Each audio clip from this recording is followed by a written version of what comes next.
sommes-nous porteurs d'un projet?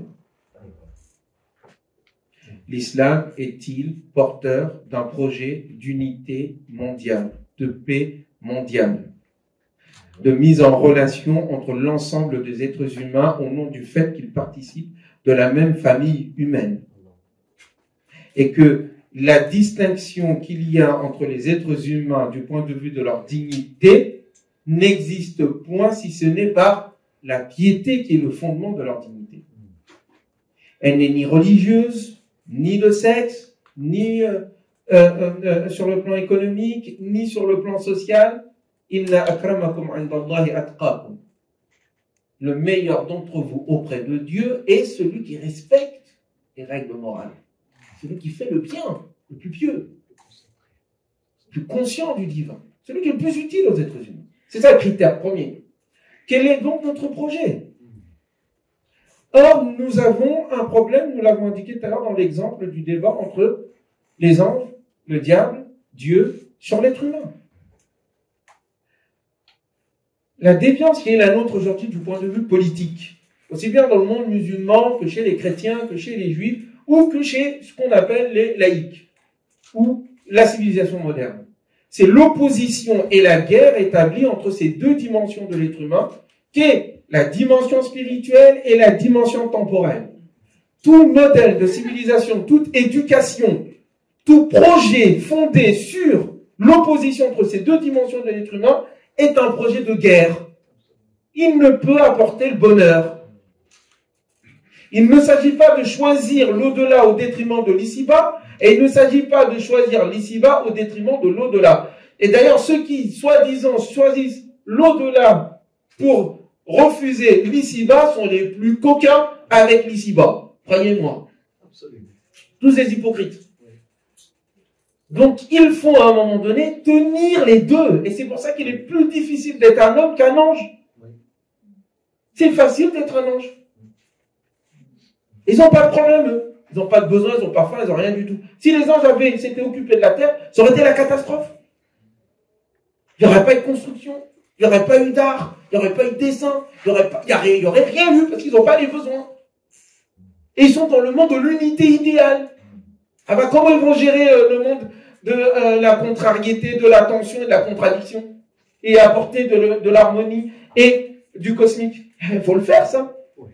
Et le diable, c'est un lâche. Incapable qu'il est, il est parti se réfugier dans son origine biologique en disant que l'autre est fait de terre, donc il n'est qu'à moins que rien. T'es un lâche. T'es incapable. Et c'est pour ça que t'es envieux. Quel est notre projet aujourd'hui? Et comment sortir de la réaction vers l'action? Ce qui se passe dans les quartiers populaires, et je l'ai indiqué, je pense que ce qui nous manque même, les quartiers populaires, comme la communauté musulmane, nous sommes dans l'éternelle réaction en raison du fait que nous n'avons pas de vision claire, qui nous soit propre, nous n'avons pas de stratégie en conséquence civilisationnelle, et nous n'avons pas d'action politique et institutionnelle qui engage les individus parmi nous et puisse mettre en exergue leurs capacités et leurs compétences dans le sens d'un projet. L'origine du terrorisme, comme l'origine, le terrorisme, pas des dominants, parce que le terrorisme des dominés n'est qu'une réaction par rapport au terrorisme des dominants. Ça, il faut le dire. C'est-à-dire que si les États-Unis et les Occidentaux ne passaient pas leur temps à mettre le désordre sur Terre, il n'y aurait pas les réactions que nous avons aujourd'hui. Et ça, il faut que les Occidentaux l'entendent. On ne peut pas poser la question de l'islam et de la paix quand on est l'Occident. Il faut qu'à un moment donné, on dise aux sœurs et aux frères de nos amis occidentaux et les dirigeants, calmez-vous les amis. Vous êtes mal placés pour faire la morale. Vous avez massacré tant le peuple. Absolument. Donc calmez-vous, asseyez-vous. Et non, on est là, on dit, non, l'islam et la paix, hein. On est dans la réaction de la justification. On n'a rien à justifier et on n'a pas à avoir peur. Le terrorisme islamique n'est qu'un épiphénomène de la civilisation musulmane. Et on essaie d'en faire une histoire mondiale de 1400 ans. Daesh, c'est quoi par rapport à 1400 ans d'histoire? C'est rien. Revenons donc au quartier populaire. Nous sommes en éternelle réaction. Oui, ils ont raison de se lever et de dire pourquoi ils ont tué Naël. Mais sans spiritualité, on détruit. On ne construit pas sans spiritualité. Où sont nos imams et leur éducation spirituelle qui permettent de nous former, de nous enracinés à l'intérieur de nous, en relation avec Dieu, pour que nous ne soyons pas en réaction, mais que nous soyons en action.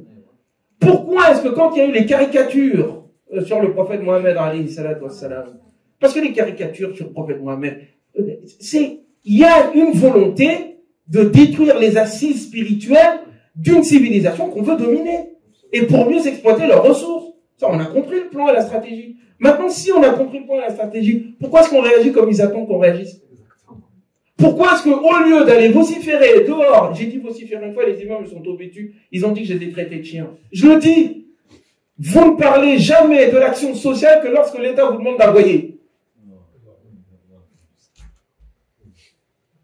Parlez à partir de votre vision, votre proposition sociale, votre proposition politique pour la paix dans ce pays et pour la paix dans le monde. Quel est notre projet?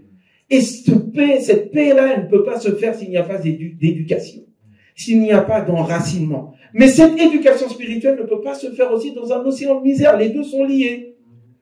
Nos acteurs dans les quartiers populaires et leurs mouvements, pourquoi est-ce que la marche pour l'égalité n'a pas fonctionné? Pourquoi est-ce que la révolte des banlieues en 2005 n'a pas fonctionné? Pourquoi est-ce que la révolte au mois de juin dernier ne fonctionne pas? Pourquoi est-ce que même des gens qui se battent pour un certain type de nourriture ou pour aller avoir le droit d'aller chasser, ils arrivent à avoir un certain pouvoir dans le pays, et nous, on est 10 millions, 5 millions, on est incapables de s'organiser et, à un moment donné, de proposer quelque chose. Parce que nous ne sommes pas enracinés dans une spiritualité vivante. Nous sommes enracinés ou déracinés dans un formalisme religieux qui nous dessèche.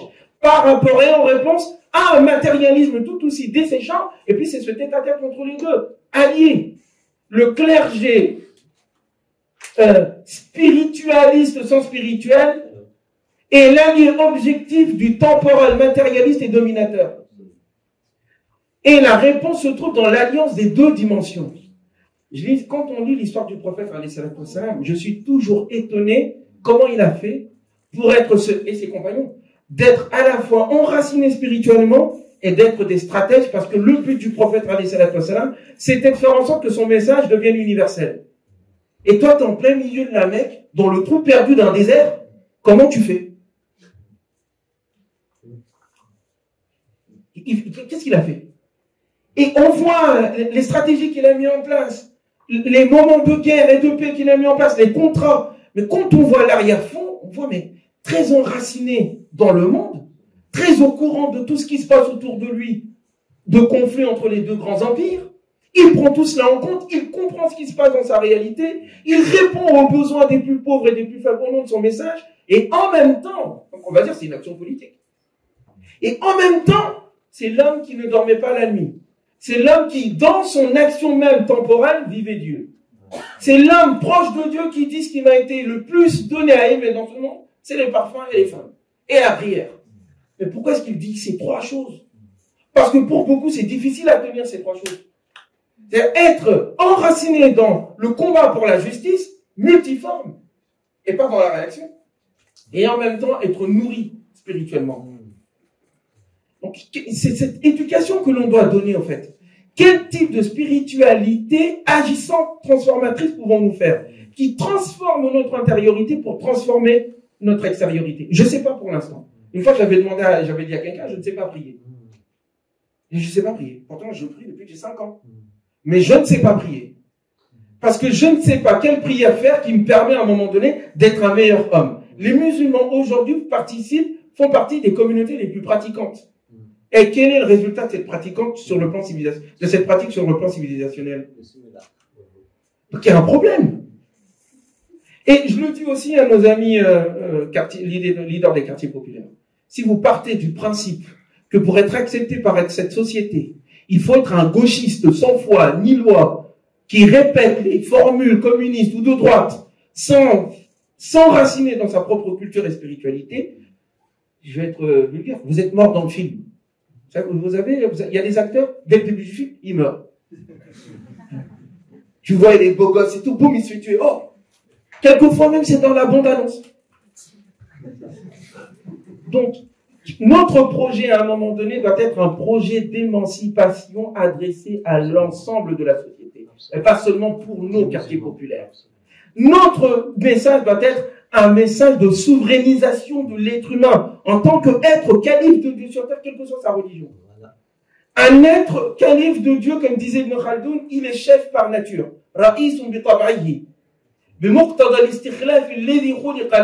En raison de la lieutenance du vicariat pour laquelle il a été créé. C'est ça le but de l'être humain. Il est là pour gérer la terre au nom de l'au-delà et des principes divins. Aujourd'hui, là, ce qui se passe en France, nous avons une gestion politique qui est complètement coupée de valeurs humaines. C'est pour ça qu'aujourd'hui on parle de laïcité, mais ils font le contraire de ce que dit la laïcité. C'est pour ça qu'ils vous parlent d'égalité, ils pensent qu'il y a une chose, c'est d'aller recoloniser le pays là-bas. Il y a quelqu'un qui l'a dit sur CNews, je l'ai vu. Il faudrait qu'on aille les recoloniser. Ils en sont là. Aujourd'hui, ce qui est la mise en danger, si nous, musulmans, on ne se réveille pas, c'est que même les valeurs de la modernité qui sont en accord avec les principes de l'islam vont être perdues à cause du projet colonial qui vise à réduire l'être humain à sa couleur de peau, à sa religion particulière, et à éduquer et à donner une éducation pour le réduire dans cette situation-là. L'éducation nationale aujourd'hui est en crise parce qu'elle n'a plus pour rôle d'élever les êtres humains. Elle a pour rôle de sélectionner, de dominer. Sinon, on ne serait pas là à exclure des femmes parce qu'elles portent un habit ou une robe ou je ne sais quoi. Donc, il faut sauver l'éducation, il faut sauver l'économique et leur donner un visage à un projet humain. Quelle est la proposition des musulmans là-dessus? On ne parle que de comment on doit s'habiller et comment on doit manger. On mange halal, hein? C'est très bon. Masha'Allah. Moi aussi, je dis bismillah, je mange, alhamdulillah. La sœur, elle porte un voile, elle est belle, elle est magnifique. Masha'Allah, c'est pas... Mais c'est pas le cœur de l'islam. C'est pas le cœur de l'islam. Et nos imams, malheureusement, sont des imams répétiteurs. Et je vais pas me faire des amis, il faut dire les choses maintenant. Parce qu'on en a assez, là, on est en crise. Un imam n'est pas là pour dire est-ce que tu as le droit de fumer. J'étais dans un débat avec des imams sur un groupe, bon, ils vont voir la vidéo, ils vont pas être contents bien sûr, mais c'est pas grave, je suis prêt à débattre. Mais un imam, l'islam n'est pas là pour te dire si tu as le droit de fumer ou pas. Tu peux aller voir la fatwa de l'OMS. C'est tout. L'OMS suffit comme fatwa. Tu sais que ça va bousiller ta santé. Maintenant, fais ce que tu veux, frère. Mais si tu as besoin d'un imam pour savoir si tu as le droit de fumer, bousiller ta santé, et l'imam, en plus, il ose te répondre parce qu'il a que ça à faire. Où sont les grands défis pour l'humanité? Quelles sont nos réponses sur la question de la famille? Quelles sont nos réponses pour aider nos quartiers populaires à faire émerger des êtres libres, leaders, grands, beaux, contributeurs? Quelle est la manière dont nous avons pour faire en sorte de lutter contre l'injustice pour tout le monde et rentrer au paradis au nom de cela? Quelqu'un qui donne à boire à un chien, bien qu'elle soit prostituée, rentre au paradis. Si c'était nous qui jugions, pour un chien, mais elle serait partie en enfer. Prostituée. Moi, je l'aurais mis en enfer. Elle a perdu son rondon de chambre. Ah, en plus, elle a perdu son rondon. Elle n'avait pas vu celle-là. Elle n'a pas la vue cette fois. Quel est notre projet? Quelle est notre vision? Quelle est notre stratégie à partir des valeurs universelles de l'islam que nous avons, qu'il faut libérer de son actualisation passée, qui est certes respectable, mais qu'il faut dépasser maintenant. Et Dieu est le plus savant. Les termes paix, les concepts de paix, les concepts de vérité, les concepts de justice, les concepts d'unité, le concept d'équilibre, le concept... Tous ces concepts-là recouvrent une même réalité qui ensuite se transpose de façon différente dans les différents compartiments de nos réalités. À ce niveau cosmique, l'idée en tous les cas de paix, de vérité, et ce sont les noms de Dieu, subhanahu wa ta'ala, Al-Haq, As-Salam, Al-Mu'min. Je me suis toujours dit pourquoi Dieu s'appelle Al-Mu'min. Dieu n'est pas croyant. Donc, Dieu est le sécurisant. Donc, normalement, le mu'min n'est pas le croyant, le mu'min est celui qui est en paix et qui apporte la paix. Mais est-ce qu'il y a dans les noms de Dieu quelque chose qui est de l'ordre musulman? Non. Mais il y a le mot salam. Donc, si mu'min ne veut pas dire croyant, mais sécurise, celui qui sécurise et qui apporte la sécurité, et que salam veut dire celui qui est la paix et qui apporte la paix, muslim est le vecteur de la paix. Et être vecteur de la paix, c'est être en contact avec la paix, et c'est pour ça que le souvenir de Dieu vient nous apaiser. Pourquoi? Parce que il y a en l'être humain cette dimension première à partir de laquelle il s'affirme. Le jeu, l'ego, le cogito ergo sum de Descartes, je pense donc je suis, n'est pas possible. Si on revient sur Al-Ghazali, n'est pas possible sans cette lumière première à partir de laquelle l'être humain peut se juger, peut se positionner. Comment l'être humain arrive à savoir qu'il est qu'il est fini, s'il n'est pas en rapport avec l'infini? Mais quel est donc son rapport réel avec l'infini? Parce que le fini ne peut pas connaître l'infini à la base. Sauf si l'infini se montre à lui. C'est un premier élément. Comment nous mettre en relation, en paix avec la source même cosmique de la paix, qui crée l'harmonie du monde, qui fait que le cosmique dépasse le chaos. Il y a l'entropie et il y a la négantropie dans la création du monde. L'univers persiste parce que les forces négantropiques prennent toujours le dessus sur les forces anthropiques qui existent toujours. Et c'est la notion même du champ cosmique. Quand il dit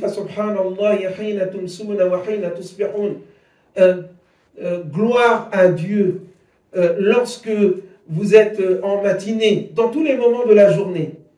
Et il continue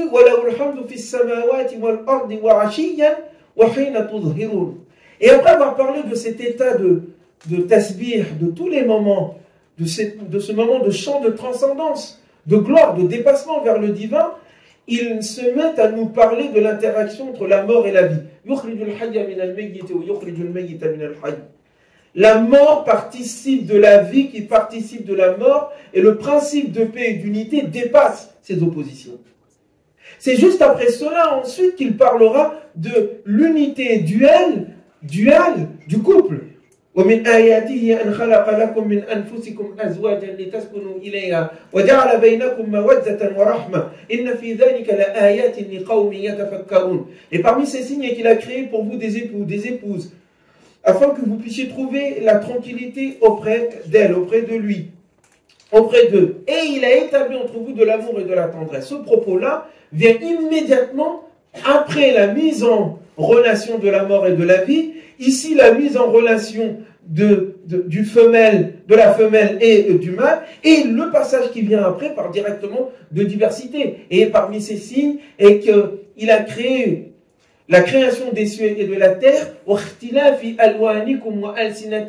et la diversité de vos couleurs et de vos idiomes, de vos langues. Il y a certes en cela un signe pour ceux qui savent. Mais regardez de quelle manière est-ce que le Coran transpose cela. L'unité première, la transcendance divine, qui recouvre l'ensemble du champ cosmique et qui sous-tend l'interaction entre la mort et la vie, qui fait la vie et la création. Tout de suite ensuite, donc il y a cette dualité entre des contraires, vie et mort. Ensuite, il y a cette dualité entre mâle et femelle, couple, qui interagissent et créent la vie. Et ensuite vient la diversité des couleurs, la diversité de la vie et de sa beauté. Cette vision-là, comment la transposer dans la réalité humaine qui est faite et qui est fondée sur l'idée que il lui a inspiré aussi bien son penchant vers le mal que son penchant vers le bien. Comment vivre cette réalité cosmique au niveau humain, au niveau de nos interactions et de nos sociétés, avec ces éléments de contradiction qu'il s'agit de dépasser sans nier. Et le débat qu'il y a eu entre les anges et le diable au sujet de l'être humain, c'est ça. Et au fond, aujourd'hui, la paix mondiale ou la paix entre les êtres humains et sur Terre est menacée en raison du fait que nous sommes entre deux visions contradictoires sur l'être humain qui ne correspondent pas à sa mission. Les anges voyaient en l'être humain un être qui va semer la corruption sur Terre et qui va tuer. Et vous allez me dire, mais ils ont raison. Mais apparemment, Dieu n'était pas d'accord avec eux. Pourquoi? Et ils l'ont dit, et ils ont vu l'être humain par rapport à leur pureté, à leur moralité, à leur moralisme, à leur religiosité cléricale qui se prennent pour... Bon, c'est des anges. Mais quand des êtres humains se prennent pour des anges, comme dirait Pascal, qui fait l'ange, fait la bête. Et donc la bête se trouvait déjà parmi les anges. Le diable était où? Et donc la vision angélique, pure, spiritualiste, et pas spirituelle, moraliste, moralisatrice de l'être humain, a eu son extrême de l'autre côté, de restreindre l'être humain dans son niveau biologique.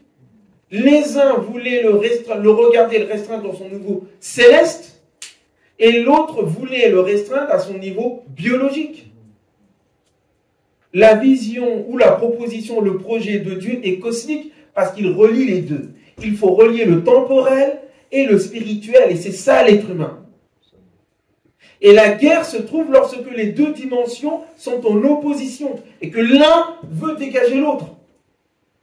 Et l'un voulant dégager l'autre se retrouve allié de fait pour détester l'humain. Et ce sont ces deux voies, en fait, contradictoires, qui créent tous les conflits que nous avons dans le monde. Entre des gens qui voient l'être humain comme un être impur, un être mauvais à la base. Et vous, si vous lisez tous les auteurs des contrats sociaux, genre John Locke, ou comment dire, Hobbes, ou bien Jean-Jacques Rousseau, on a une vision de l'être humain, on part du principe, et la vision néolibérale et libérale est là-dessus. On part du principe que l'être humain est mauvais en soi, et qu'il faut faire avec ce côté mauvais.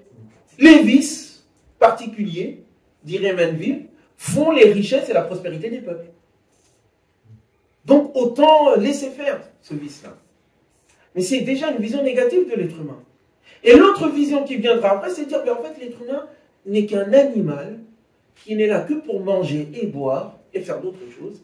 Il n'y a pas de dimension supérieure. Et cela est en contradiction avec les aspirations de l'être humain. Cela nous met en tension. Autre point, et je vais en terminer là-dessus, citons Ibn Khaldun. La civilisation chez Ibn Khaldun. Problématique de la civilisation, c'est quoi? C'est que l'être humain ne peut pas tout seul répondre à l'ensemble de ses besoins. On a besoin des autres. Ne serait-ce que parce que quand on est faible. On n'a pas papa et maman, on meurt. On meurt de faim. On se fait dévorer par les animaux. Donc on se réunit. Mais il y a deux types de besoins. La civilisation est fondée sur deux piliers. Et ces deux piliers sont aussi doubles. Ibn Khaldun disait le fait qu'al-Umran, déjà il parle du fait qu'il y a l'Umran, et il y a l'Ijtima' al-Insani. Donc la civilisation et la société humaine. Et il dit à un moment donné qu'il y a la forme de la civilisation, et il y a le fond, la matière de la civilisation. La matière de la civilisation, c'est la culture, thaqafa, et c'est l'économie. Les besoins psychiques et intérieurs et les besoins extérieurs. L'interaction avec la nature. Comment trouver les moyens de donner à chacun les possibilités de se nourrir intérieurement et de se nourrir extérieurement pour établir la paix. Et il continue en disant, par contre, la forme de la civilisation, c'est ce qui va organiser ces deux points. C'est l'éducation et la politique. La politique gérant la gestion économique et la production, et l'éducation gérant le partage des cultures. Lorsque vous voyez le Coran, la critique majeure qu'il fait, deux critiques se font au niveau civilisationnel, au niveau coranique. L'histoire des différents peuples de Noé jusqu'à Moïse, alayhi salatu wassalam, est une critique des sociétés humaines et de leurs projets de civilisation qui coupent les liens avec le transcendant. Et il nous décrit l'ensemble des dégradations civilisationnelles qui proviennent du fait qu'on ne croit plus en l'unicité de Dieu. Et cela va avoir des conséquences qui vont s'exprimer dans la tyrannie du peuple de Had, dans l'inégalité ou la hiérarchie sociale chez le peuple de Noé, dans la déviance en termes de rapport homme-femme chez le peuple de Lot, etc., etc. la deuxième phase de la critique qu'il fait, c'est le versant non pas matériel cette fois, mais spirituel, à travers la critique qu'il fait de l'expérience des communautés religieuses. Car ils ont pris la source symbolique qui doit fonder l'intériorité humaine comme un moyen pour vivre mieux dans ce monde et un moyen d'accaparement et de domination. Aujourd'hui, au XXIe siècle, dans une mondialisation qui veut et qui fait que 80% des biens produits dans ce monde sont accaparés par moins de 20% de la population mondiale. Dans une civilisation mondiale qui pense que le divin n'existe pas et que le monde se restreint à ce que nous envoyons et que l'être humain n'est qu'un animal fait pour consommer, adresser, pour acheter, dans une civilisation qui pense que la nature n'est qu'une chose à exploiter entre les mains de ceux qui sont les plus riches, au même titre qu'il y a l'exploitation des êtres humains, c'est la même violence, dans une telle civilisation, il est normal que le 11 septembre, que la guerre en Irak, que les émeutes qui ont lieu partout dans le monde, que des vols ont lieu, que toutes les différentes tyrannies que nous voyons dans notre monde aient lieu. Car l'éducation, la culture, la politique et l'économique ont été détournés de leur but, c'est-à-dire d'être des moyens pour l'être humain d'exprimer sa lieutenance, et ont été pris comme moyen de domination et de réduction de l'être humain en esclave, comme le diable le voulait. Et Dieu est le plus savant.